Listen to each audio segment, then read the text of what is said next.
আসসালামু আলাইকুম। আমি বর্তমানে আছি এখানে আপনার ২০১ গম্বুজ মসজিদে। যেটা দেখতে পাচ্ছেন বড়টা ১ নাম্বার গম্বুজ, আর এই সব খেলাফেলা মিলে ২০১টাও সম্পূর্ণ করছে। যদিও গুনাহ হয় না। এই পাশেই পরিবেশগুলো যে দেখা যাচ্ছে কোনো সুন্দরবনে আছে, আর পাশাপাশি এইখানে ধান ক্ষেত আছে, সামনে একটা ঝিনই নদী আছে, ব্রহ্মপুত্র শাখা নদীর ঝিনই নদী এটা।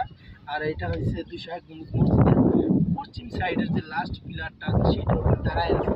এই পাশে আসো, এই পাশে আসলে আসলে দেখা যায় যে বড় গম্বুজটা একটু দ্রুত।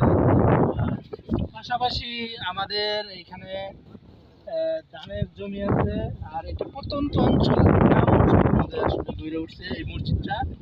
আর এখানে দেখার মতো অন্যরকম কিছু আগে যাওয়া যেত পিলারগুলো বা গম্বুজগুলোর ভিতরে।